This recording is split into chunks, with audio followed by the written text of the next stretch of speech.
Welcome to Leadership to Go. My name is Pari Namazie. I am an executive and leadership coach and the managing partner at UNEPA. Join me as I explore leadership insights from all walks of life. So I'm really excited to have Jochen Meissner here with me today. Very, very warm welcome to you, Jochen. Thank you so much for having me, Pari. Great.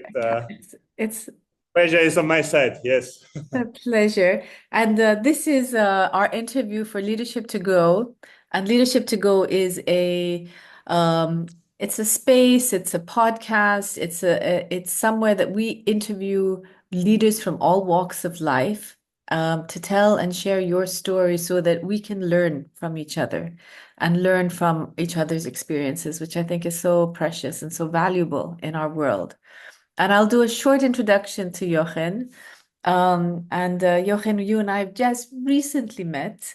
And I think I saw something on LinkedIn, and it was so inspiring. You're based in Myanmar, you've been there for many years, and you work with SONNE International, which is a nonprofit supporting countries and societies which need that support.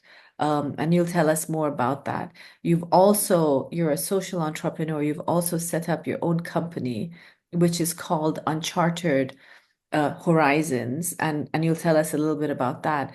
And really, our interview today is just to hear your story and your journey of what has led you to do this work.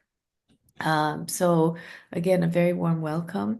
Let me ask you the first question, which is, tell us a little bit about why you ended up in Myanmar. Why Myanmar? Why Myanmar? That's a very good question to start with. Yeah. So it started with, I started in my mid-20s, I would say, through a friend, actually. He suggested first time, we should go. We were thinking about going on a holiday together somewhere. I remember I suggested, let's go for diving in Egypt. Say, no, I have a better idea. We go backpacking in Thailand. And this was in 2003. And so we ended up in Southeast Asia in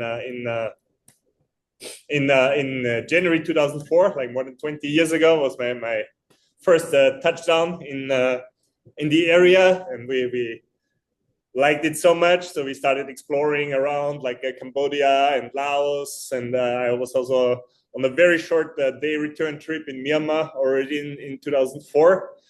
And I liked it so much, so I decided I take a break from work. I was working in sales, actually, nothing special in Austria. Said, okay, I'm still young, I don't have any debts. I take 1 year off, so I just quit my job. I sold everything I had, my car, and I had a little bit of money saved, and I just bought a one-way ticket to Vietnam. And during 1 year, 13 months, I traveled from Vietnam all the way to Tibet and India. And during this year, I was 5 months in Myanmar, because I thought, okay, I don't want only to travel, I also want to do something. I was very naive back in the days. I said, yeah, I do something good for the world. I want to teach or whatever. And there was a lot of opportunities in Thailand or Nepal where you actually had to pay for volunteering. I said, no, this is not what I'm looking for. So I tried to find something in Myanmar, which was really difficult. It was 2005, really difficult back then. But fortunately, I got a contact, and German, who's living there since 30 years already, a good friend of mine. And he invited me to come.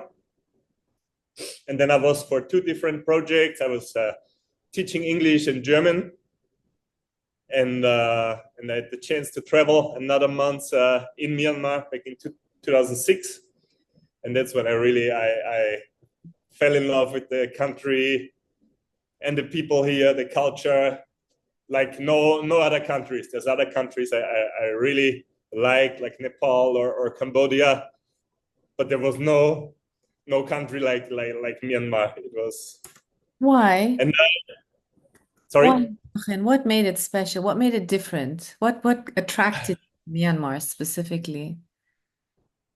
Specifically, the people, the Mm, people here, the most wonderful and kind people in the world I know, and especially also that's like it has like an aura of like the unknown.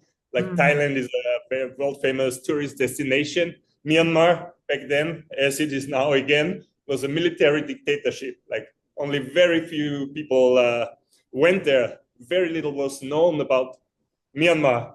Europe, I would ask any of my friends or family, say, I'm going to Myanmar. They would say, what? Where? What is that?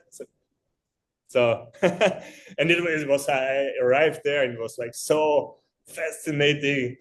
mm, All these like the most Myanmar people, they are like Buddhists and all these golden pagodas and you have these Buddhist monks and nuns everywhere. It's like very exotic, you know, like you have these beautiful beaches, ancient cities, and wow. So I yeah, was captivated, yeah, from the yeah, I arrived there, and especially like the people, like and still 20 years later, almost 20 years later, I can still say the same. But this was what mm, attracted me or fascinated me in yeah, first place. yeah. And you made it your home. I mean, one of the things you told me about being in Myanmar, you said, I belong here. What makes you feel you belong there?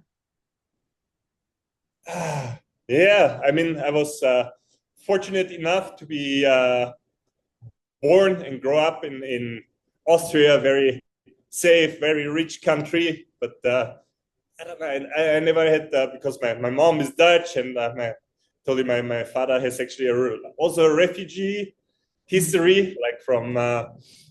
So I never felt like I'm rooted deeply in Austria. So I always, from young age, like my favorite subject in school was always geography.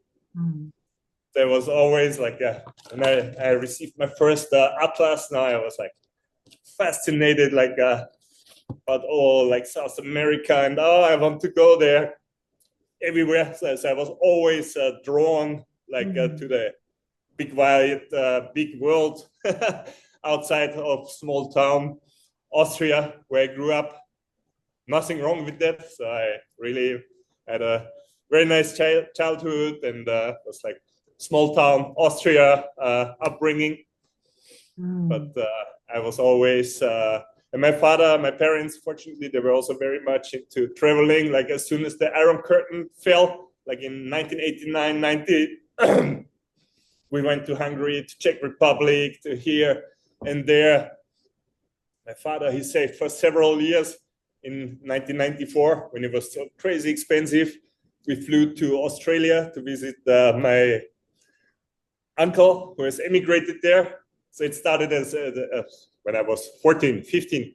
So it Yeah. started at a very young age already. So I wanted to know Mm. more about the world. And then through my first travels, Southeast Asia, I still have to thank my friend Mike, who suggested let's go backpacking in Yeah. Thailand. So Yeah. that's how it all started then in 2004. And then one thing led to another. And Break Myanmar. down. You come from this exploring and adventurous background, and I think that's your spirit. Your spirit is full of adventure. It's longing for adventure. But you Yeah. put down your roots somehow in Myanmar for many years. What made that feel like home to you? Or does it? Does it feel like home right now? It doesn't, it is home. It is home. Yes. I would say I would go back to Austria. I would have maybe a space on the couch at my mom's place, but I have no, it doesn't feel like home. It is my home. Yeah, it's where my life is happening, where I'm Yeah. happy despite all the circumstances here, where I can chase my dreams, like make like we will talk later about my work with SONNE, with Uncharted Horizons. I started my own tour company, something I always dreamt about, which would have been incredibly difficult in Austria, if not impossible. like considering I don't have actually a background in neither hospitality or tourism. So I came here in 2012. Then I moved here in 2012. And through a friend, I had the chance to work in hotel management as an operations manager for 3 years on the beach. What I did, I bought two books on Amazon about hotel management. So with these books, I went there and I made it for 3 years. Yeah, I could have stayed there for longer, but then I had the wish. I said, okay, I want to start something myself, and again, without prior education or knowledge in how to run a tour company, I said, okay, just do it. I tried, and it was tough the first years, as you can imagine. But yeah, so I started 2015. I moved to Yangon, which is the biggest city in Myanmar, where also most of the tourists come. So it was a logical choice to set up my tour company there. And I thought, okay, what's not there? Like there was no, like all big cities, like in Vienna or wherever, there's bike tours, you know, perfect way to explore the city, the surroundings. And that's how we started, very small with a few old bicycles, me and one local guide. Yeah. And then this I love the story because a lot of what I hear is, you know, you said if I wanted to do it in Austria, I couldn't, but you took this opportunity in Myanmar and you lived the dreams that you wanted to live, right? You created opportunities for yourself. yeah. What is it about you that you know you're a risk taker. You have a dream and you put it into action. Were you not scared? Were you not scared of failing? Were you not scared? Not really scared. Like there was a lot of uncertainty, of course. But I said I don't want to like a good like a corporate job in Austria. Like when I came back from this 1 year Asia trip in 2006, I was actually working at McDonald's as a restaurant manager in Austria, and then changed to category management for a big wholesale company. Very good salary, easy life, like you know, like 9 to 5, and I was always looking out of the window. So, nah, there's more to life. This did not fulfill me. This said working for this, you know, I had no connection to what I was doing, like with my heart.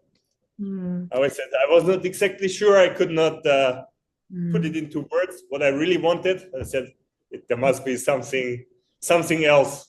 And then yeah, and then during a visit in like a holiday, like every year I scratched together all my holidays, 4 weeks, and in winter every year I went again to Thailand, to Myanmar. And then this opportunity arose in 2012. Like my friend offered me to work in his hotel, or more like a eco lodge, and that's how it started. And like from the day I moved here, which is almost exactly 12 years ago, it was on the 11th October 2012, I arrived here. And since that day, of course, it was not always easy, and there was a lot of uncertainty. Like there is no even social insurance or pension fund or whatever. Like I have to. But if you make such a step, like going to a country like Myanmar, you have to be aware it's not like moving to Germany or to the US. Like, you talked about connection to my heart. There was no connection to my heart. And you know, many times in life, as a young person, when you start off, you think I have to go through these things, you know, I have to get the job, I have to get the salary, I have to buy a house, I have to, you know, settle down, I have to da da da da da. There's this normal flow of things. And a lot of times we forget that connection to heart is so important. We then get burdened with so many things of life. A colleague of mine always says, like, I'm stuck in the busyness of life. You're so busy, you don't think anymore about what is that connection, what is your passion, what are your dreams. We forget that because something else becomes important. But you took that decision. You said there's no connection, and you had the courage to do that. You stepped away. What drives I you? mean, I think one thing which was very important, like my mom, she actually she understood, like she Mm. was kind of supportive to my travels and adventures. My father, he was always the one said, "Boy, no, have a good job, earn money, buy a house. Once you're retired, go wherever you want, enjoy the world and whatever."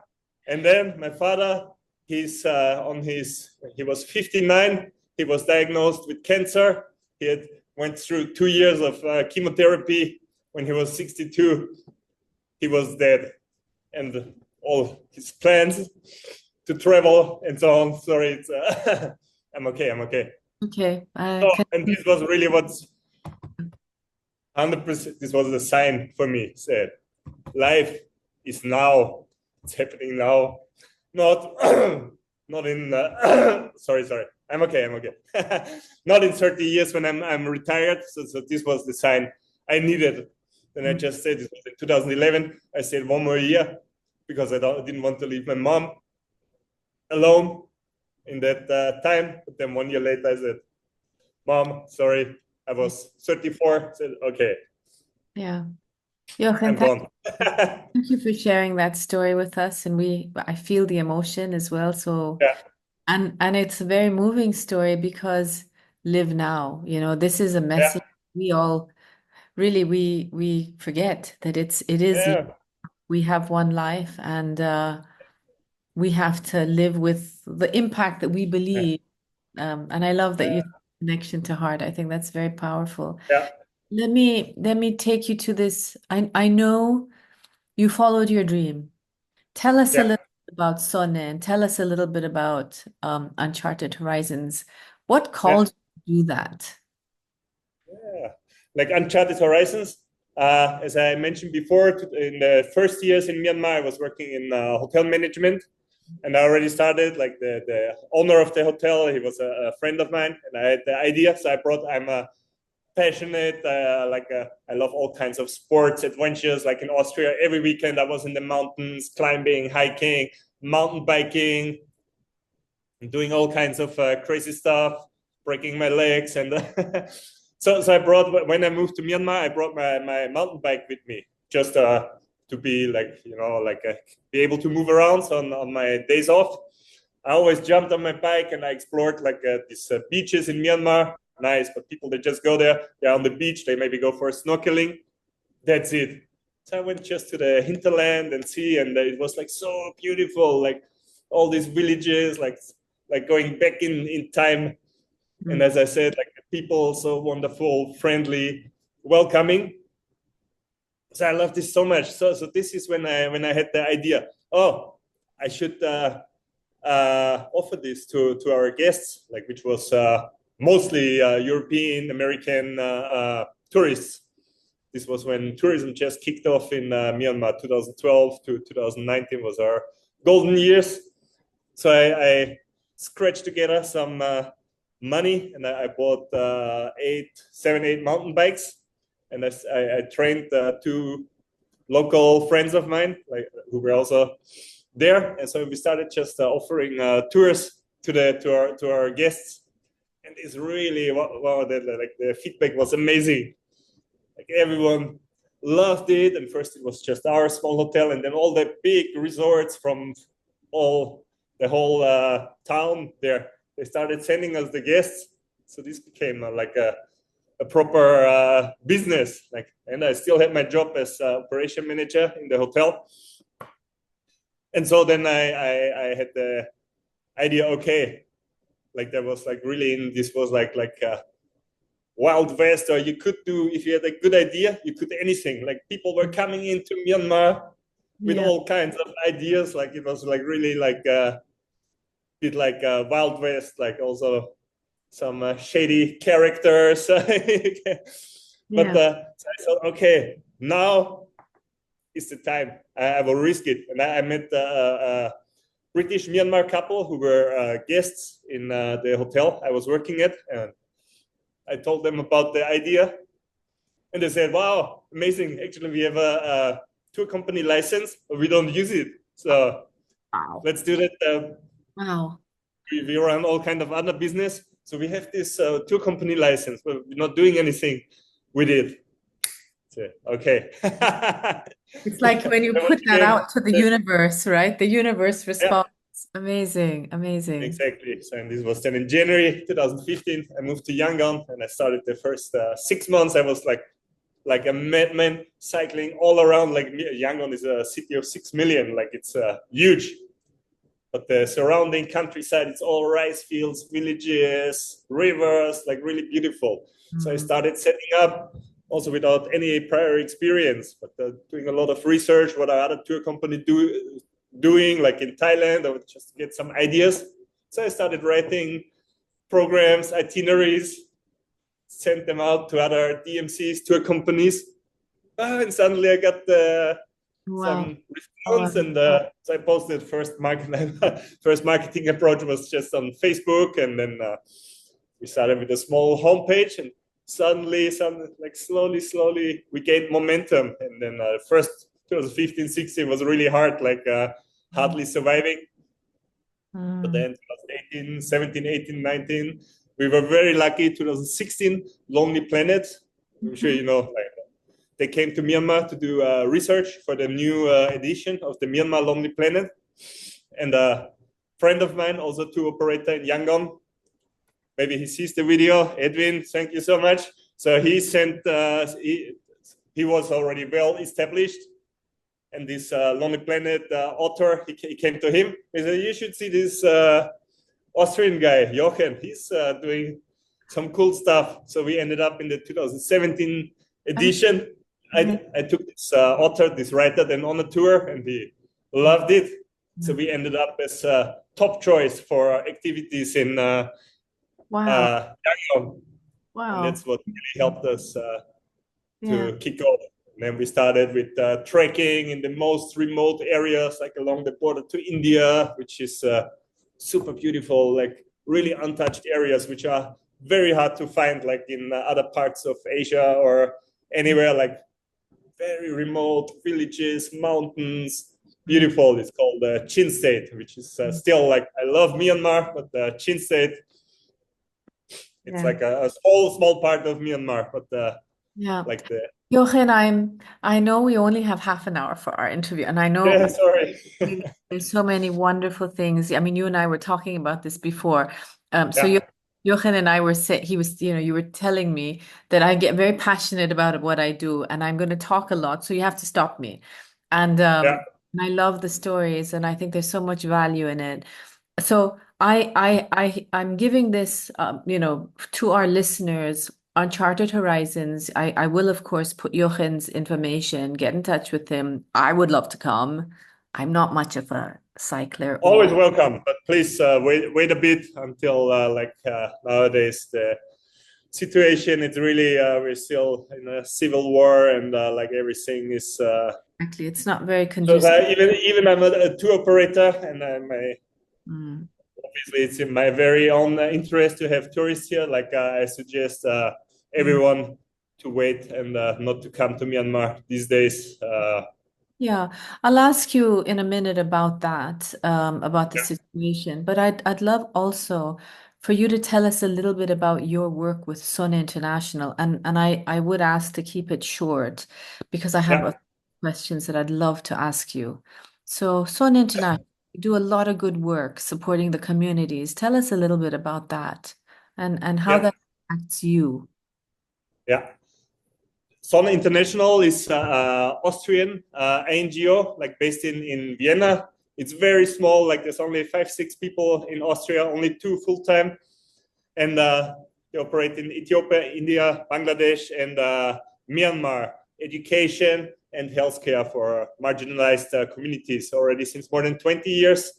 In Myanmar since 2008, so also almost more than 15 years already. And we work here in the slums. There's big slums around Yangon, where many people they don't have they live the slum life. They don't have income. They have they live in huts with tin roofs and tarp, and then the children there, especially, they have no like they have no ID cards, they have no birth certificate, so they're from birth they're excluded from the government public education system. They never have a chance to visit a school, and that's 10,000s of children, even only in wider Yangon area. And if you include other cities as Mandalay, it's even more.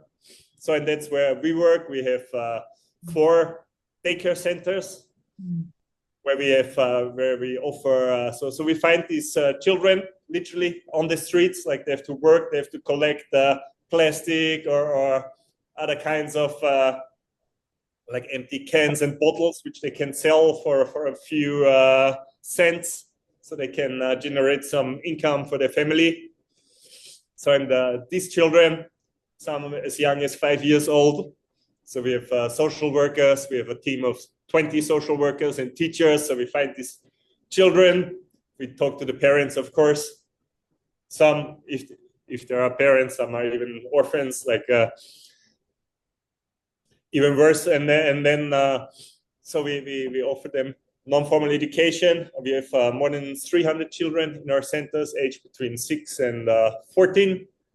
And the goal is not, and so we teach them Myanmar school curriculum. We help them to receive documents, and the goal is to integrate them into the school system after 1 or 2 years of preparation. And they also receive medical care and healthy lunch and breakfast at our centers. Yeah. So this is. Could I ask you, tell us a little bit about, maybe if there's one example that you have, something which really touched you about this work. What was it? So besides the education, which is wonderful, as I'm also there all the time and I'm teaching English there. But what's even that's already very touching when you see these street children now, like dirty in rags, like collecting bottles and cans, and then 1 year 1 year later, proudly wearing a school uniform, being able to go to school. Like that's wonderful to see every year, of course. And also, like besides the education, we also focus on healthcare. So we have a mobile clinic. We go with our doctors, nurses, and big boxes of medicine. We go into the slums, into refugee camps, to orphanages, and offer medical support, not like to people who would otherwise have no access at all to any kind of healthcare, because there is no doctors, because they cannot afford it. Even if they could see a doctor, they could not afford the medicine. So, and this is like we're doing this every week, like a rotational system, if necessary, also more often. And here we really can save lives, like on a daily basis, like, and that's always wonderful to see. Like when there's I mean, sometimes there's sadly also several, like in the slums, the living conditions are very harsh, and there's all kinds of diseases like cholera, dengue fever, like every year. Also a few of my students, unfortunately, they die. It's but much more like how many lives actually we can save. And this healthcare, this is funded only through our emergency funds. So we rely on kind people from all over the world to donate to our emergency funds. And this is, well, this is most rewarding or touching. Jochen, yeah. Gosh, and I forgot my question. Sorry. But thank you for explaining that. And I know, you were telling me that it's right now quite a difficult situation in Myanmar with the political situation. I know there's a lot of risk, there's a lot of challenges, not only for your own business. And usually in times like that, people leave and go back to their own countries. How do you deal with this risk and uncertainty? Well, yeah, uncertainty is, of course, especially regarding my tour company, travel business. So fortunately, I could like almost all of my staff, they left to abroad. They're now in Dubai, in Thailand, in Singapore, found good jobs. So only one of my employees, he stayed with me, and so I can handle that. So we have just enough income from people who live here, like from local people who come. Now we're just offering day tours around Yangon, but we still have a little bit income, so we can even for several more years we could just dive through. And because it's a very small company, like very little overhead costs, and so we can like most big tour companies, they're gone, or like they had to release all their stuff. So that's of course uncertain. And for SONNE, of course, the worse the situation gets, the more work we have. So I'm never ever worried I will have no more work with SONNE. So it's but what for me as a foreigner personally, I'm not really affected. As long as I have my visa, I have my paperwork in order. As long as I don't get politically active, so I speak out, taking sides or whatever, I cannot do that. And that's actually because I don't know if you know my Facebook page, I'm quite active. And then I have mostly like, especially European or whatever. So because I'm posting about my daily life, and the other ones, how can you, like the people, like the situation in Myanmar, and you're posting like this, or like they are like, like you can easy to talk big, no? Like when you're sitting safe in Germany or in the US, nothing will happen to you. But I cannot speak out like on political issues. Yeah. But Of what course, do I you have my opinion. Yeah, I appreciate that. It's also Yeah, being careful of what yeah. you can and what you can't say. If I But would do that, I would have the army or police at my door tomorrow, and they'll go to, like, there was several foreigners, no, like especially after the coup, like who were arrested and deported. And as I said you do. before, because Yeah. I can only, when I'm here in the country, then I can really do something, no? Like Yeah. other people, they said, oh, they're going back to Europe. Sorry, just and they lost touch. Honestly, they said, yeah, I will help Myanmar, and then like this, I will advocate like in Europe. And after 3 years, 4 years, like the connection is not there anymore, no? I But know. I experience it every day, so it's I know what you so mean. I think I can be much more useful here within the country, and Yeah. as a foreigner, I'm safe. I can. And you and I haven't had this discussion, but I have a lot of parallels with my story because I am Iranian and I was spent a lot of time in Iran with a very risky environment there as well. So I relate to a lot of the stories that you talk about. Mm. Um, but when things get difficult and when you're like had it or you can't process it, or how do how do you look after yourself? How do you deal with that yourself? What do you do for yourself? Yeah, yeah, this was a big problem for sure after the coup, and also many Myanmar people, like they're directly affected from all this what is going on here the last years.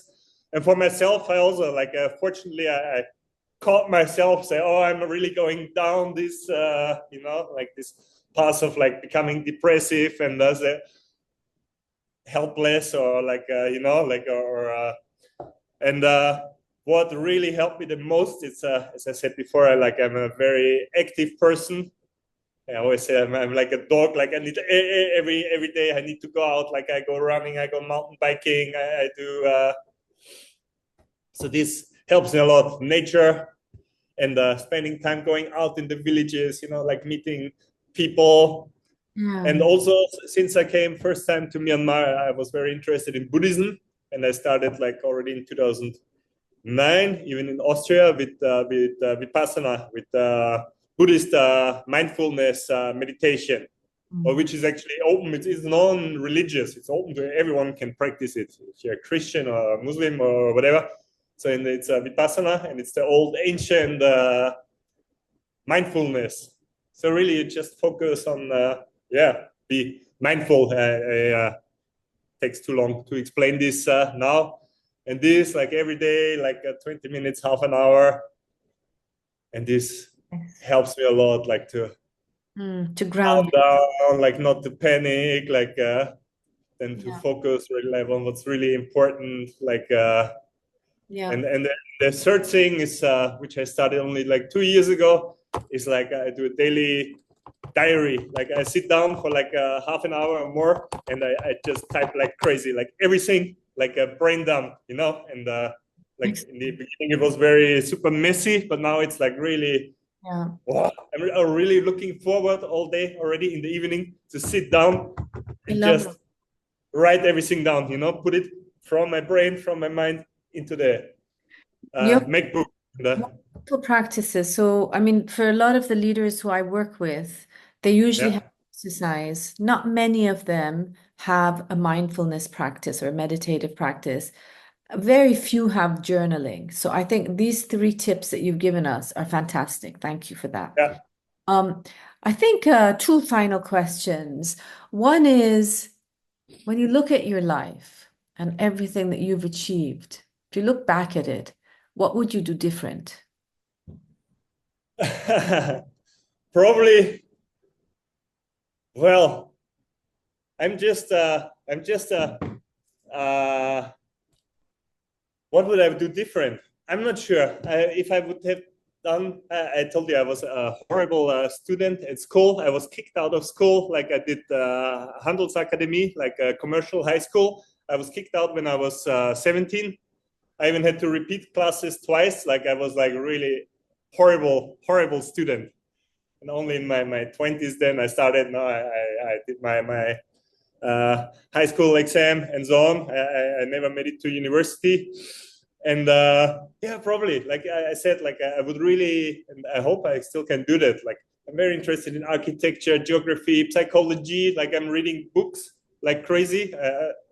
For sure, one book a week, like about all these topics, about self-development, about psychology, about history, whatever interests me. Now a lot of business. I am also interested in investing, for example. So I read whatever I can get into my hands, and so Yeah. this also should add to the last questions. So this is my Yeah. life university. So I never stop learning, and And I think like with that's the yeah, what you said, never stop learning. It's yeah, not necessarily about ending up in a university or a fancy university. Life teaches us lessons. yeah. You have that. Always stay curious, and Mm. I'm with these two jobs I have now, like with SONNE Uncharted. I never feel like I'm working. Oh, I have to go to work. Not even one day, just for SONNE, because I'm a project coordinator. Sometimes I have to write reports now for the foundations who support us. That feels a little bit like work, like in the okay, I'm not I have to admit I'm not a big fan of report writing or proposals, but so Yeah. and I also manage like for the tour company, like where I don't have any strengths, like I'm horrible with accounting, for example, so I outsource that. So I Yeah. focus on my strengths, Very nice. and I never. So now I'm 46, but I don't even want to think. I never want to retire. I said I want to do this, or Yeah. even more, like like build up on this until as long as I can. As long as you So I'm can. never thinking one day, oh, now in 20 days I can retire and enjoy my life, because my life is, as we said, my life is now. I'm enjoying it now, and even times are hard, and I cannot control what is happening around me, but I can control how I react to it, Yeah. what I do about it, and yeah, Absolutely. Jochen, beautiful, wise words and very touching words. I think our listeners will really appreciate your story. What is your advice if there is a social entrepreneur here who yeah. is wondering about starting and what to start? What advice would you give a social entrepreneur or an entrepreneur? My advice would be like what I can say from now, from the two businesses, organization work. Do find this what you're really passionate about. If you do something, I can tell, like from in Austria, I had also these jobs, good jobs, but I was not passionate. I didn't care about what I'm selling or what I'm marketing. I had no, but like this tour company, these tours, like community-based tourism, and especially also with SONNE, like this.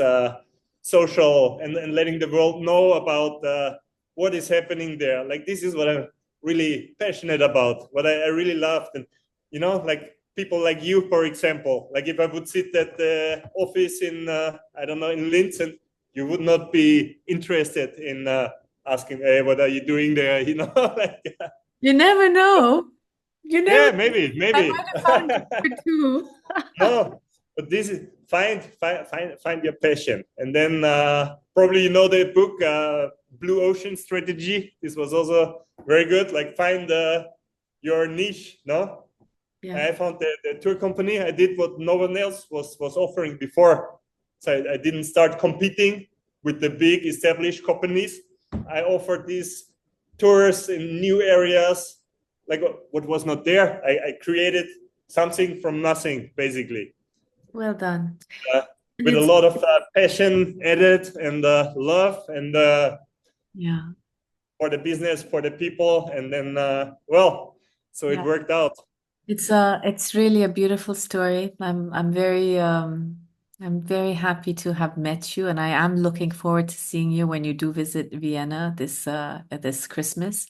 Um, I'd love for if people want to get in touch with you, I will share your LinkedIn. I will Yes, also do a link to Sonne and a link to your own company, Uncharted yes. Horizons. Is there anything else if people want to get in touch with you that we should know? Uh, Now, just what I want to say. Anyone, you have any questions, please contact me. And the link, which will be posted for SONNE, this is our emergency fund, with which we can directly help the people in, as the name of the fund says, in emergency situations. Like we have, well, so if you like the interview and if you want to do something for the people of Myanmar, I would really, really appreciate if you could donate to Thank, the emergency fund. Like the thank you. rest, tour company, please visit, ask me any questions, whatever you want. But what is really most important, like we can only do as much here in Myanmar as much as we receive donations. And this is our biggest worries, me and my colleagues, like when the emergency fund runs dry, What we happened? we Thank you. can't do anything anymore. Like this is my biggest wish for Christmas is coming soon. Please. I love that. Thank you, Jochen. And I will definitely come back to you to get your reading list because I think you have some very nice books that influenced you. I'll get Yeah, that from you separately, and yeah. I'd put that in our chat. A big, big thank you to you. I loved this whole interview. It was a very, very special interview for me. Thank you. I appreciate it. Thank you so much, Ari. It was really great. Thank you very much.